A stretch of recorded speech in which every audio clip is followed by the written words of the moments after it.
আজকের ইফতারে আমরা করব হালিম দিয়ে। তাই আমরা প্রথমে হালিম রেডিমিক্স আনিয়ে হালকা কুসুম গরম পানিতে হালিম মিক্সগুলো যে ডালগুলো আছে সেগুলো ভিজিয়ে নিলাম।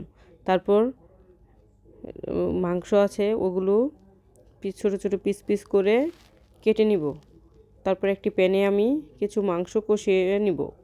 সেজন্য পেঁয়াজ একে মশলা দিয়ে সুন্দর করে কষিয়ে নিব। এই হালিমের সাথে একটি মশলার প্যাকেট থাকে, সেই মশলাটা দিয়ে হালকা পানি দিয়ে একটু কষিয়ে নিব। হালিম রান্না করা ততটা কঠিন নয়, একদমই সহজ। এই তো এভাবেই আমি একটু কষিয়ে নিচ্ছি। কষিয়ে তেল উপরে উঠে আসে পড়লে এর মধ্যে আমি মাংসগুলো দিয়ে ঢেকে রান্না করে নিব সিদ্ধ না হওয়া পর্যন্ত। সিদ্ধ না হওয়া পর্যন্ত অনেকক্ষণই রান্না করতে হয়, তো আমি দেখিয়েছি শর্টকাটের মধ্যে। তারপর আমি আরেকটি প্যানে কিছু পেঁয়াজ বেরেস্তা করে নিব, যাতে আমরা হালিমের সাথে খেতে পারি। এই যে পেঁয়াজ বেরেস্তা করে নিচ্ছি। তারপর ভোর রাতে খাওয়ার জন্য কিছু মাংস কষিয়ে নিব, সেজন্য আরেকটি পাতিলে আমরা একে মশলা দিয়ে দিচ্ছি। মশলা দিয়ে কিছুক্ষণ রান্না করে নিব, মশলাগুলো কষিয়ে নিব।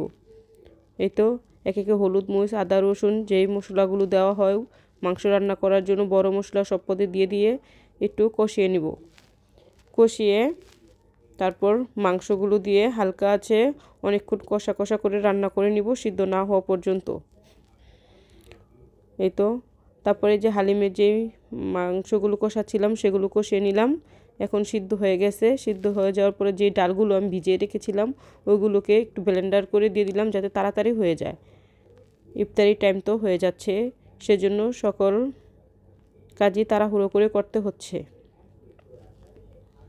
এই যে পানি দিয়ে দিলাম, বারে নাড়াচাড়া দিয়ে পরিমাপ করে পানি দিয়ে দিলাম।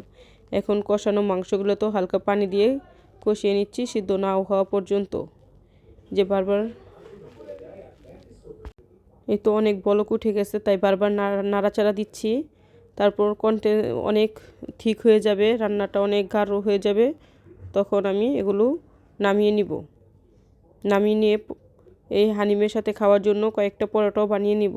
পরোটা বানানোর জন্য প্রথমে আমি একটা পাত্রে 3 কাপের মতো ময়দা দিয়েছি। তারপরে ইস্ট, গুঁড়ো দুধ, চিনি, লবণ, হালকা তেল দিয়ে ময়ান করে নিব। পরোটার ময়ান যেভাবে বানায় সেভাবে আমি ময়ান করে নিব।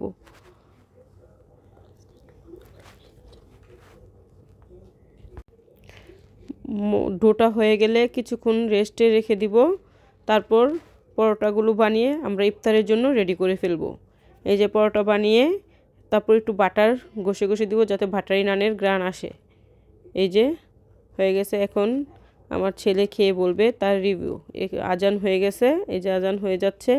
এখন পানি নিবে সে, পানি নিয়ে একটু মুখে দিয়ে বলবে কীরকম টেস্ট হয়েছে। সে বলে অনেক ওয়াও। বাই।